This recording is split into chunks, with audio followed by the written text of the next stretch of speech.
간밤에 잠을 잘 주무셨습니까? 다행입니다.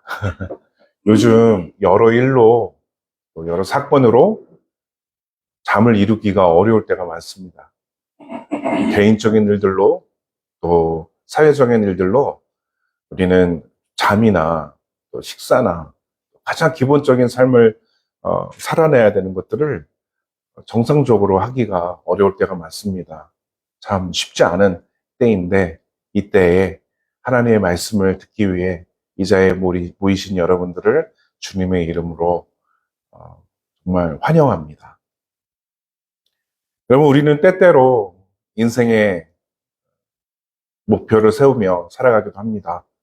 그리고 잘 살아내기 위해 계획도 하고, 또 중간 점검도 하고, 또 여러 조언을 받아가며, 또 책도 읽으며 잘 살아내기 위해 애를 씁니다. 그러나 잘못된 길로 갈 때도 있습니다. 마치 운전을 하다가 내비를 믿고 가다가 잘못된 길로 갔는데, 그 잘못된 길이 잘못된 길인지도 모르고 계속해서 가서 종착지에 이르러서야 내가 잘못 왔구나. 네, 나중에 깨닫는 그런 일도 있지요. 뭘까요? 옳다고 믿기 때문입니다. 네, 자기가 가는 길이 옳다고 믿기 때문에 네, 내비를 철석같이 믿고 잘못된 길로 가는 경우가 많습니다. 나중에 깨닫죠.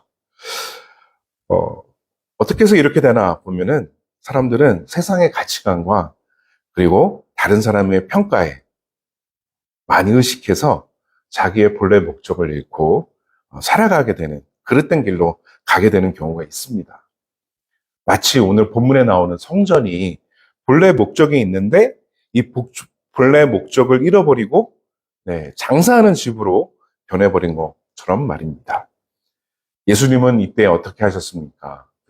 그냥 넘어가지 않으셨습니다. 매우 급진적인 것처럼 예수님은 이를 바로 잡으십니다. 예수님은 사람들을 만날 때 고쳐주시고 이야기를 들어주시고 어루만져 주시고 사람들이 죄인이라고 손가락질을 하는 곳에 가기를 두려워하지 않으셨어요. 그만큼 다른 사람들의 시선과 그리고 평가와 그리고 세상의 가치관과는 정반대로 가시는 그런 분이었습니다. 그런 예수님이 성전을 청결하게 하는 그 과정에서는 매우 다른 모습을 보여주고 계신 거죠. 그렇게 하기까지, 그렇게 하는 것을 통해서 예수님은 잘못된 것을 바로잡길 원하셨다는 것입니다. 오늘 이 시간 성전을 청결하게 하신 주님이 우리의 삶도 고치고 바로잡아 주시길 간절히 기도합니다. 오늘의 말씀을 좀 위에서부터 밑으로 따라가면서 아주 묵상을 하듯 좀 말씀을 함께 보길 원합니다. 여러분, 예수님이 이스라엘의 큰 명절이죠. 6월절에 예루살렘을 방문하십니다. 예수님만 방문하신 게 아니라 전 세계에 흩어져 있는 유대인들, 지금은 같지 않겠지만 그때에도 흩어져 살았기 때문에 많은 흩어져 있는 유대인들과 그리고 이스라엘 온 팔레스틴 그 땅의 온 지역에 있는 이스라엘 사람들이 큰 명절 6월절이 되면 예루살렘의 성전을 가야 됩니다. 가서 예배하고 하는 것이 그들의 율법입니다. 이 성전에 들어갑니다. 이 성전에 들어가셨을 때 그곳은 이미 본래의 목적을 잃고 장사하는 사람들로 가득했습니다. 여러분, 성전에 왜 이렇게 장사하는 사람들이 가득했을까요? 성전에 장사하는 사람들이 가득했던 이유는 돈 벌기 좋은 곳이기 때문입니다. 돈 벌기 좋은 곳입니다. 왜냐하면 많은 사람들이 팔레스틴 전역 각지에서 오고 그리고 그 주위에 있는 국가들에서 오기 때문에 성전에 가면 그때 뭘 해야 됐죠? 제사를 드릴 예물을 준비해야 됐습니다. 비둘기부터 무슨 가루 같으며 또 동물 같은 것들, 양 이런 것들, 또 이런 것들을 흠없는 것들로 준비를 해야 됩니다. 근데 여행을 하면서 아무리 준비를 했어도 오는 동안 제대로 있었을까요? 그렇지 않습니다.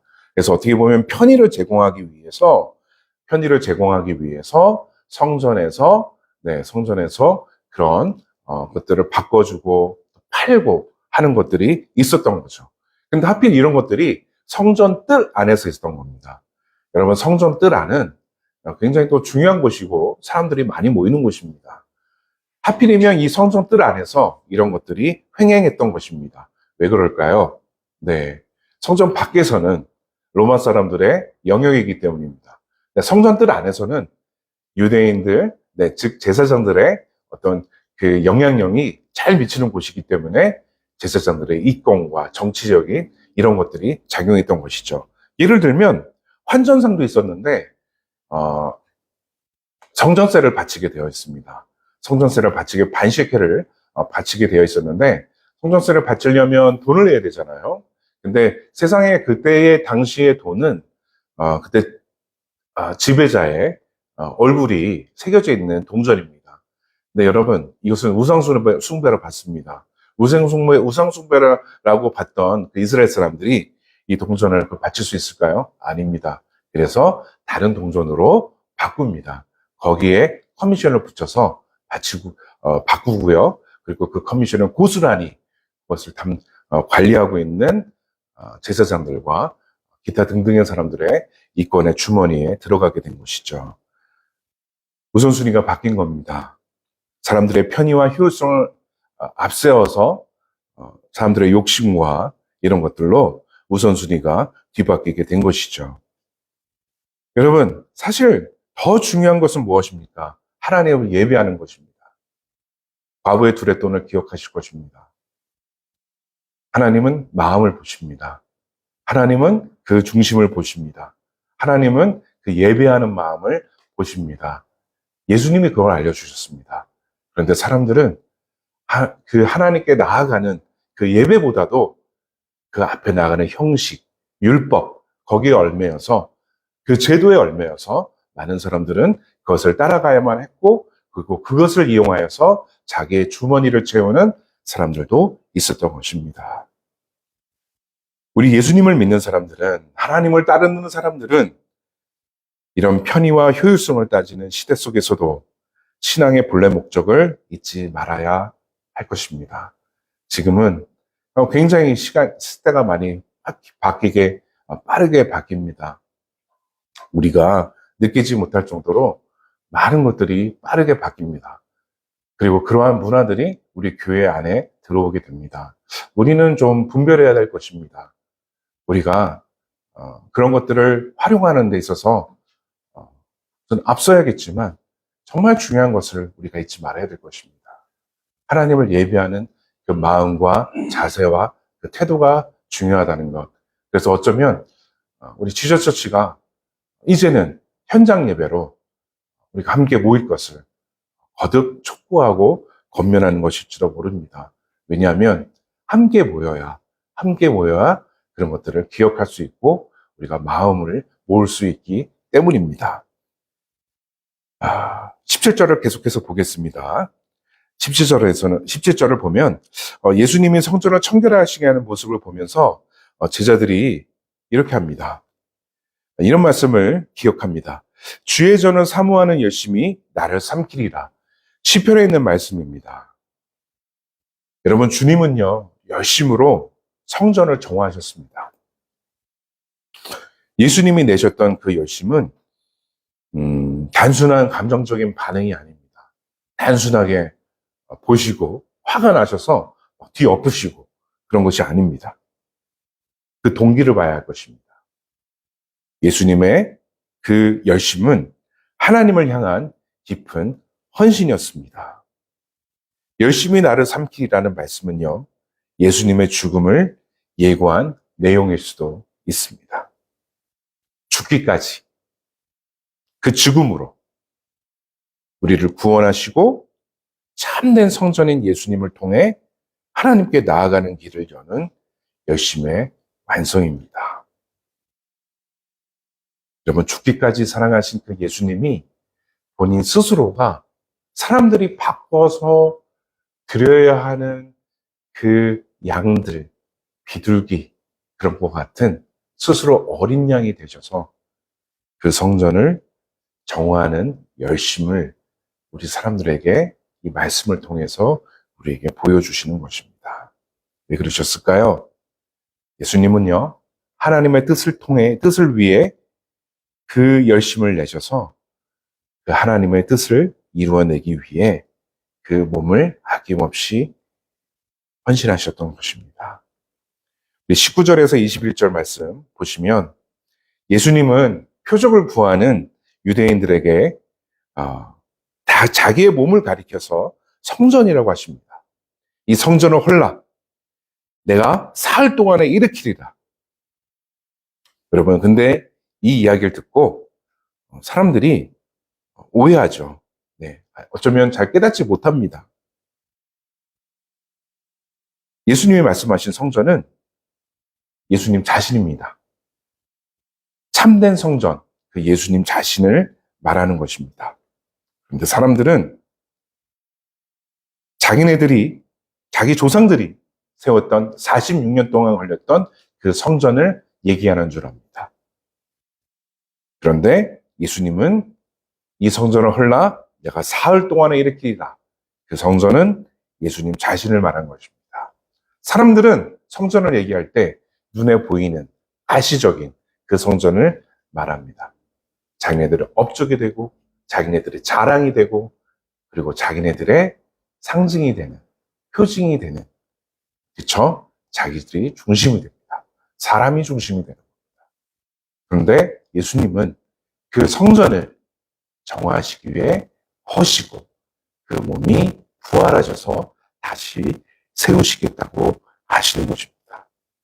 여러분, 이 말씀을 통해 우리가 알 수 있는 것은 뭐냐면 성전이 하나님의 함께 하시는 하나님이 나타나시는 그 상징이라면 예수님은요 그 임재의 실체인 것입니다. 우리는 예수님을 통해 하나님께 나아가는 은혜와 특권을 마음껏 누릴 수 있습니다. 무엇을 통해?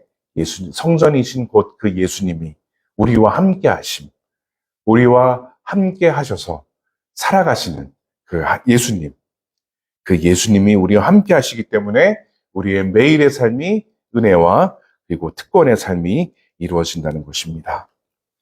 계속해서 23절과 24절의 말씀을 같이 보겠습니다. 예수님이 유월절에 예루살렘에 계신 동안 많은 사람이 주님의 표적을 보고 그분을 믿었습니다. 많은 사람들이 예수님이 그 어떤 사람에게도 볼 수 없는 그 표적을 보고 예수님을 따랐던 것이죠. 말씀을 듣고 그리고 그 이적을 보면서 예수님의 그 기적에 대해 많이 매료됐을 것입니다. 그러나 주님은 그 사람들의 마음을 곧이곧대로 보지 않으셨습니다. 그들의 모습을 곧이곧대로 보지 않으셨던 거죠. 그 마음의 중심을 보시고 그들의 말과 그들의 반응에 좌지우지 하지 않으셨던 것입니다. 오직 하나님이 주신 사명만 붙들고 묵묵히 나아가셨습니다. 여러분, 우리가 지금 사는 세상 어떤 것 하나 믿을 것 없고 어떤 것 하나에 희망에 둘 것 없고 소망을 둘 것 없습니다. 그렇게 얘기하는 분들이 참 많습니다. 맞습니다. 이 땅에는 그 어느 것도 사는 것이 없다고 말씀해도 있습니다. 우리가 의지하고 우리가 기댈 것은 이러한 때에 예수님인 것입니다. 여러분, 말씀을 통해 예수님께 굳건히 그 믿음을 찾아가시는 여러분이 되시길 주님의 이름으로 축원합니다. 25절 보겠습니다. 예수님은요, 사람의 마음을 모두 아셨기 때문에 거기에 좌지우지하지 않으셨습니다. 예수님이 이렇다, 예수님이 저렇다, 그 어떤 평가에도 좌지우지하지 않으셨습니다. 25절에 나오죠. 여러분, 주님은요, 우리의 속마음과 분기까지 꿰뚫어 보십니다. 우리가 아무리 기도할 때 하나님, 저 이렇게 하겠습니다. 하나님, 저 이렇게 하기로 결단하겠습니다. 하더라도 들으시겠지만 여러분, 예수님은 우리의 마음의 중심을 보십니다. 우리의 동기도 보십니다. 우리의 두려움도 보십니다. 우리의 욕심도 모두 아시고 계십니다. 왜냐하면 이 땅에 사람의 몸으로 오셨고 우리의 모든 고통을 아시고 십자가를 담당하셨고 죽기까지 우리를 사랑하셨기 때문에 그 모든 중심을, 우리 마음을 아시는 것입니다. 그렇게 놔두시지 않으십니다. 예수님은 고치고 그리고 바로잡기 위해 우리에게 지금도 다가오십니다. 우리를 사랑하시고 우리의 깊은 마음까지 아시는 주님께 깊은 내면을 맡기고 고침받는 것이 여러분 진정한 회복의 길입니다. 내 마음 그리스도의 집이라는 책이 있습니다. 저는 이 책을 고등학교 때 읽어보았습니다. 이만한 작은 소책자인데요. 로버트 보이드 멍거라는 사람이 쓴 책입니다. 오늘의 말씀을 준비하면서 저는 이 책이 기억에 났습니다. 이 책이 좀 비슷한 점이 있습니다. 예수님의 성전 정화와 내 마음 그리스도인의 집과 좀 비슷한 점이 있습니다. 성전 정화는 여러분 예수님이 성전을 정화하신 그 사건은요, 하나님의 집, 그 성전, 그것을 거룩하고 순결하게 유지하려는 예수님의 결단을 보여줍니다.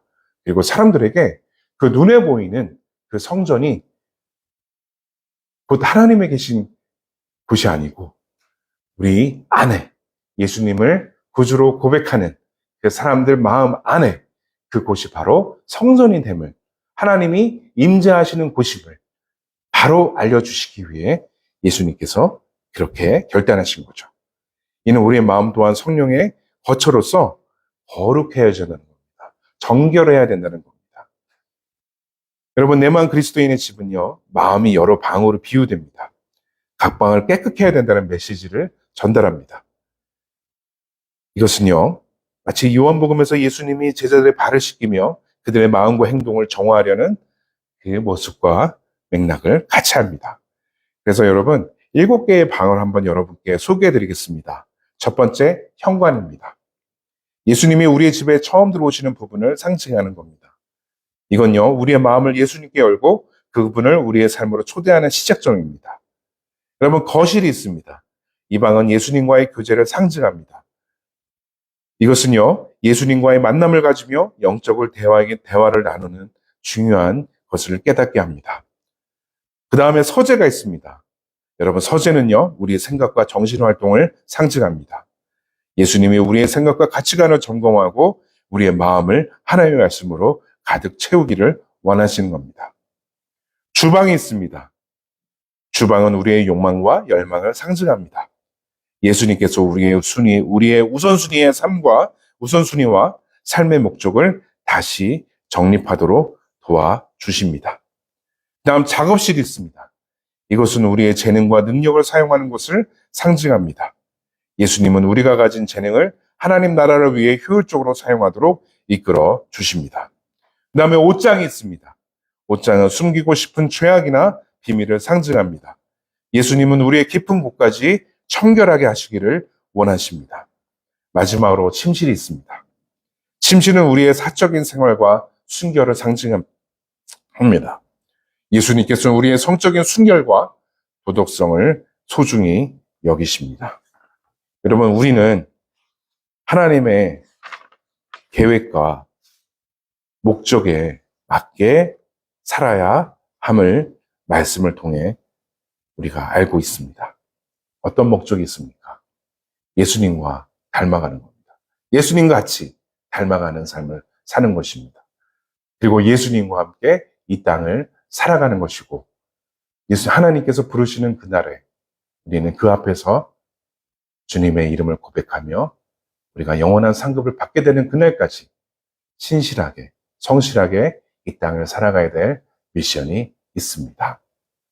여러분, 1월은 우리 지저처치가 이런 맡김이라는 제목으로 표어로 우리가 계속해서 기도하고 예배하고 있습니다.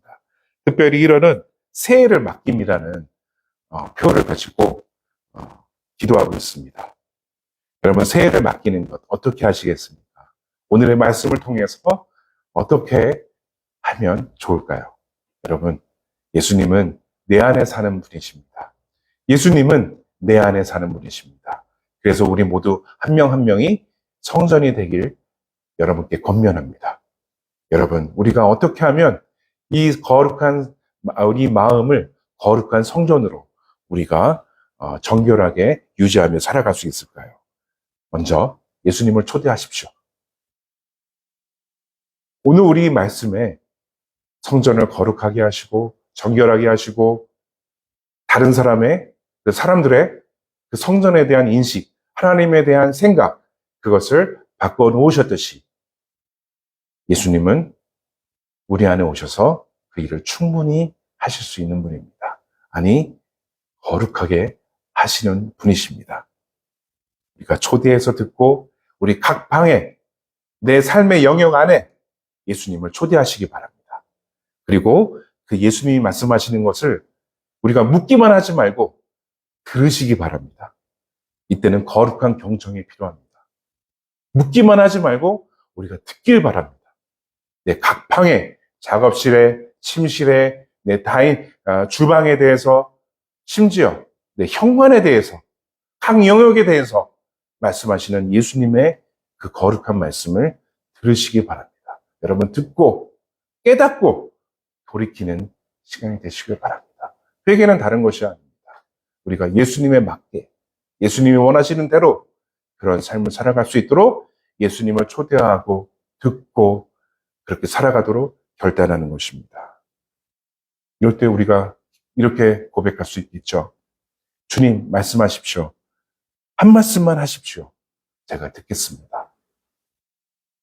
여러분 22절에 보면 이제 말씀을 마치겠습니다. 여러분 22절에 보면 제자들이 오늘의 말씀을 기록하면서 22절에 이런 말씀이 들어갑니다.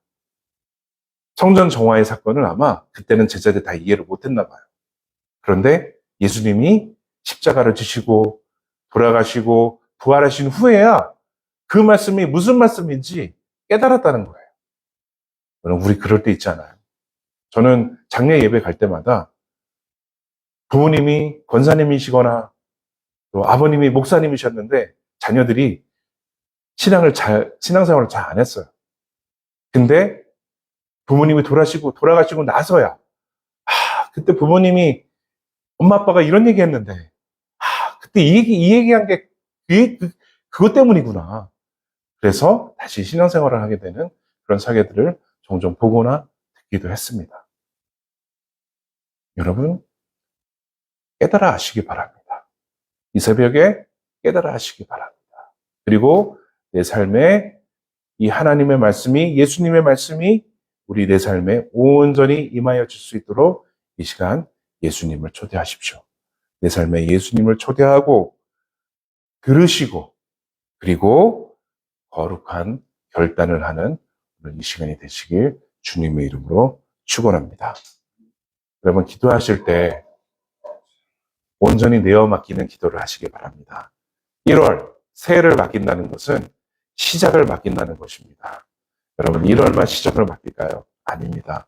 매일 시작을 맡겨야 합니다. 우리가 이 시작을 출발선에 섰을 때 우리가 정지합니다. 정지한다는 것은 이 출발선에 서게 된 그 목적이 우리는 하나님께 있다는 것을 고백해야 될 것입니다. 아끼며, 초대하며, 들으며, 결단하는 내가 되게 하여 주시옵소서. 지저스 처치가 되게 하여 주시옵소서. 예수님을 아직 모르는, 그리고 그릇된 삶을 살아가는 이 땅에 있는, 이 대한민국에 있는, 전 세계에 있는 영혼들이 주님께 돌아오게 하여 주시옵소서. 주님께 간절히 기도하는 여러분들이 되시길 주님의 이름으로 축원합니다. 제가 잠깐 기도하고 주기도로 오늘 새벽 예배를 마치겠습니다. 하나님, 이 시간 주님을 초대합니다. 내 삶의 영역 안에, 모든 영역 안에 주님의 주님을 초대합니다. 주님께 모두 보여드립니다. 주여, 나의 삶을 정결하게 하여 주시옵소서. 그래서 하나님이 기뻐하시고 하나님이 거룩하게 사용하시기 좋은 주님의 나라의 도구로 사용하여 주시옵소서. 이 시간 거룩한 결단을 하게 하여 주시옵시고 나의 말과 나의 행동으로 예수 그리스도의 자녀로서의 성전을 임을 증거할 수 있는 오늘 하루의 삶을 살 수 있도록 주여 인도하여 주시옵소서. 예수님의 이름으로 기도합니다. 주기도로 마치겠습니다. 하늘에 계신 우리 아버지, 아버지의 이름을 거룩하게 하시며 아버지의 나라가 오게 하시며 아버지의 뜻이 하늘에서와 같이 땅에서도 이루어지게 하소서. 오늘 우리에게 일용할 양식을 주시고 우리가 우리에게 잘못한 사람을 용서하여 준 것 같이 우리 죄를 용서하여 주시고 우리를 시험에 빠지지 않게 하시고 악에서 구하소서. 나라와 권능과 영광이 영원히 아버지의 것입니다. 아멘.